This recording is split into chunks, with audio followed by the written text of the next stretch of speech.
Sometimes I like to read several books, get in contact with historians that are experts on the subject, and make a pretty serious video. And other times, I like to get completely unhinged and rant about some stuff that I think is funny. And by sometimes, I mean today, right now. Today we're talking about my favorite tank, ladies and gentlemen, America's only super heavy tank, the T-28, aka the Doom Turtle.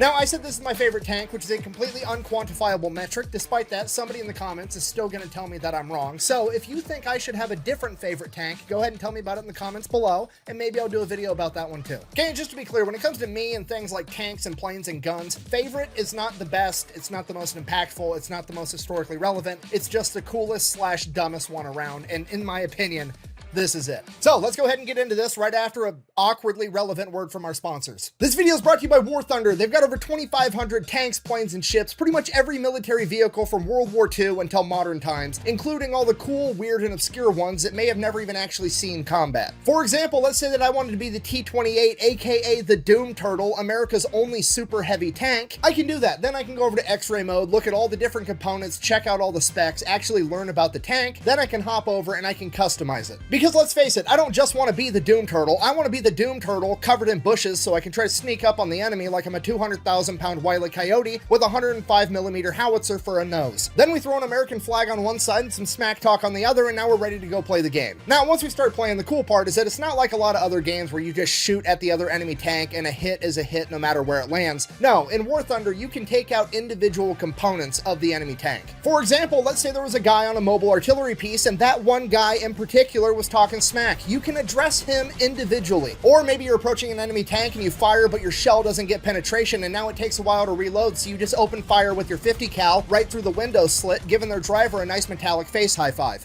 Then, once you get the gun reloaded, you can finish taking out the rest of the crew. Or sometimes you just get that lucky shot where the shell goes straight through the enemy tank and detonates their ammunition. And the best part about all of this is that it's free to play on PC, PlayStation, and Xbox. So if you wanted to give it a try, we'll have a link and a discount code in the description down below. And when you use my link, you're going to get all kinds of freebies to get you started off on the right foot. Let's get back to the video. All right, the Doom Turtle. It is a World War II era tank that was designed for one reason and one reason only, and that is to punch through the German Siegfried Line. If you don't know, the Siegfried Line is Germany's western border, where they have essentially tried to fortify it to make it impenetrable to the Allied forces approaching so that they can't break into Germany. It is approximately 400 miles of concrete pyramids known as Dragon's Teeth, making it so tanks and other Allied vehicles can't pass through. Then on the other side of the Dragon's Teeth, you typically had other things that were meant to stop foot soldiers like moats, barbed wire, booby traps, and on the other side of those was over 18,000 bunkers with machine gun, mortar, and artillery positions that were going to, in theory, be able to mow down any ally trying to advance through those obstacles. Now, the American military and government knew about the Siegfried Line pretty much the entire time because German propaganda told them about it, and they portrayed it as completely impenetrable.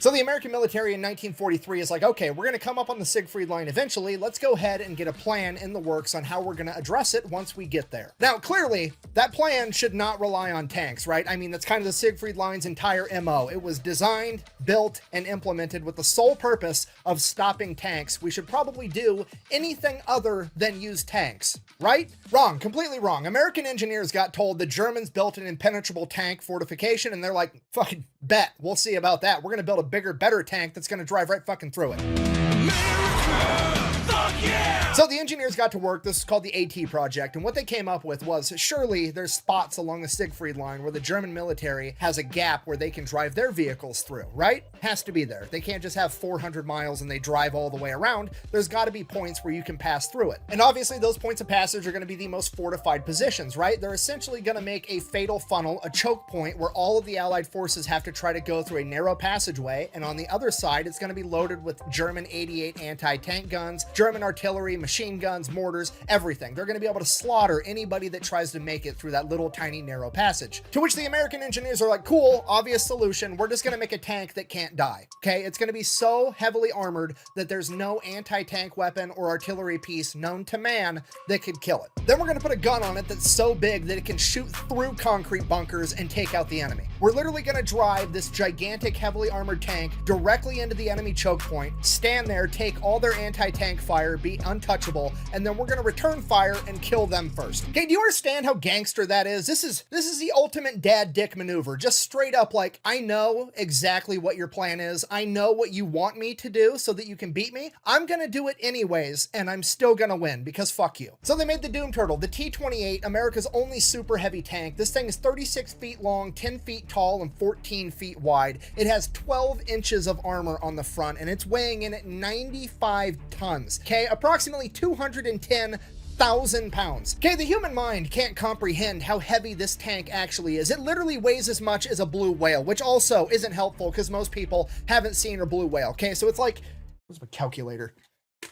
Toyota Corolla is like 3,000 pounds. Okay, it's like 70 Toyota Corollas, okay? This entire thing is like an entire parking lot got a gun strapped to it, and now it's coming to kill the enemy. Speaking of gun, they went with a 105 millimeter gun, okay? That is field grade artillery. This is literally a howitzer that they strapped to the front of this metallic blue whale. Okay, if you're not picking up what I'm putting down, I'm trying to tell you this thing is basically the Narwhal of death, all right? Which raises the question, why on earth did they go with the Doom Turtle and not the Narwhal of death? Well, it's because this thing's slow as shit, which is really the downfall of this tank, because somebody basically said, hey, we're going to build a 200,000 pound tank, and then we're going to put the same V8 engine in it that the M4 Shermans have. Yeah, the Doom Turtle is rocking a 500 horsepower V8 Ford engine, okay? Just for the record, if you don't know much about engines or horsepower, Dodge is out here making minivans with 1,000 horsepower that weigh 5,000 pounds, and the DoD thought it would be a good idea to stick a 500 horsepower V8 inside of a tank that weighs as much as a blue whale. Okay, the Doom Turtle's coming at you at the speed of mock potato. Pedal to the metal, balls to the wall. This thing maxes out at 8 miles an hour. So clearly they're gonna have to transport this thing all the way to the Siegfried Line, right? If they land this thing on a beach in Normandy and let it drive all the way across France, it's gonna take like 3 years to get there. And this is actually why the Doom Turtle has that unique look of having 4 sets of tracks instead of just 2 very wide sets of tracks like a normal super heavy tank would. And that's because those 2 outermost tracks come off and separate from the Doom Turtle,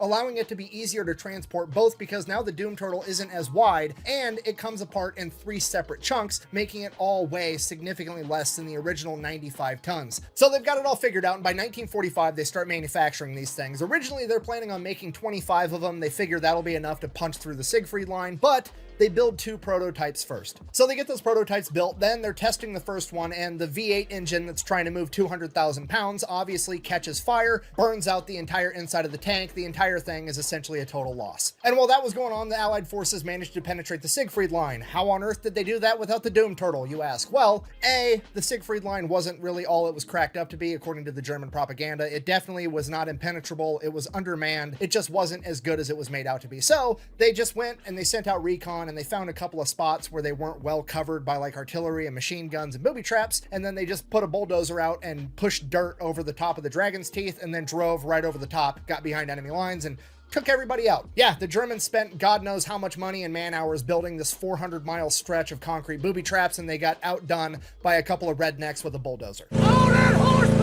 So because of that, the Doom Turtle simply just wasn't needed anymore, so they stopped the project. There was 1 surviving prototype. They gave that over to Aberdeen Proving Ground, and they used that basically as a giant weight to test transportation equipment because, well, it was the heaviest tank they had, and if it could move the Doom Turtle, it could move anything else, so they used it for that for a little while. Then, one day, somebody just parked it in a field, and everybody forgot about it. A little while after that, people started asking questions. Historians, the public, museums, like, hey, where's that badass tank? We want to preserve it. We want to save it. It's a part of history. We want to stick it in our museum. Let me have it so I can take care of it. And the army's like, I don't know, bro, we lost it. Okay, now on one hand, to be fair, I'm pretty sure I know exactly how this happened. They just like had a couple of dudes go park it. They made it take all day. They parked it off in a field. Those dudes like retired, they left, they moved on, and then nobody remembered where it got parked, okay? Like, I'm sympathetic to that. I understand how it happened. But on the other hand, how the fuck do you lose a 200,000 pound tank that there's only 1 of? Like, I would understand if you were like, oh, hey, we misplaced a Sherman tank because America made like 50,000 of them, right? But no, this isn't a Sherman tank. It's twice the size of a Sherman tank, and there's only 1 of them, okay? You could park it in a parking lot full of tanks, and you would still be able to find it. How on earth did you manage to lose a blue whale with a gun attached to it, okay? Dude, where's my car? Where's your car, dude? Dude, where's my car? So that's it. It's just gone. It's MIA for the next 27 years. Nobody has any clue where this thing is at. And then one day, some hunter is out in the woods near a military base hunting, and he's like, hey, There's a fucking tank sticking out of those bushes. Dude, there's your car. Yeah, you guys thought I was being silly earlier with that War Thunder ad, didn't you, when I stuck a couple of bushes on this giant tank and pretended like that was going to conceal it? Well, history's on my side now because this bitch was incognito for 27 years because it had a couple of bushes on it. What now? So the hunter goes to the army. He's like, hey, I found this weird looking tank in the bushes. And they're like, oh shit, we've been looking for that thing. So the army then takes the tank, they give it to a museum in Fort Knox. So it's on display there for a little while, and then they decide that they're going to move it from Fort Knox to Fort Benning, or Fort Moore Freedom, whatever the fuck it's supposed to be called now, the home of the infantry. They decide they're going to move it to the infantry museum at the home of the infantry. So they throw it on the HET trailer, the heavy equipment trailer, and they tow it all the way to Georgia. While they're towing it there, apparently they take a turn too hard and it breaks the chains off the HET trailer, and the entire main cab of the tank flies into the ditch. Now granted, it was just the main cab of the Doom Turtle, so it didn't have the two outermost tracks, which is like a significant amount of weight, but still the main cab is 60 tons flying off your trailer into the ditch, so that's terrifying. Obviously the Doom Turtle completely fine, the paint got scuffed, no big deal, get it back on the trailer, they get it where it's going. Now here's my issue. I know for a fact that there are pictures of the Doom Turtle in a ditch somewhere in Georgia. I need those pictures. Someone has them on their cell phone. This happened in like 2017, 2018, 2019, somewhere around there. I know one of the drivers in that convoy took a picture of it with their smartphone. It has to have happened. I want that picture for history so I can get it to the museum, okay? Get me that picture. What are you waiting for? Chinese New Year? Go, go, go. Sorry, so that's it. That's the end of the story. They get it to the National Infantry Museum, and that is where it is on display today. So in conclusion, that's my favorite tank for literally no reason other than it's completely ridiculous and I think it's funny. Literally from its inception, it was just designed to be a giant middle finger. The enemy told America, hey, you can't drive your tanks through here, and America said, hold my defense budget and watch this shit, and this is the monstrosity that they came up with, okay? I don't know if you can give a tank steroids or even test a tank for steroids, but if you can, test that one first. Now, is it unfortunate that it never saw combat? Yeah, absolutely. It's cool to think about if it did. However, that serves to highlight one of the most important lessons that I teach on this channel, and that is that the only thing scarier than engineers and defense contractors with an unlimited budget is a bunch of infantrymen on the ground with time on their hands, because that's what actually gets shit done. Thank you for watching. Best way to support the channel is go buy some merch over at thefatelectrician.com. Quack bang out. Man, only the government could lose a 200,000-pound tank for 27 years, currently still be missing 6 nuclear warheads, and then tell me how dark I'm allowed to tint the windows on my car.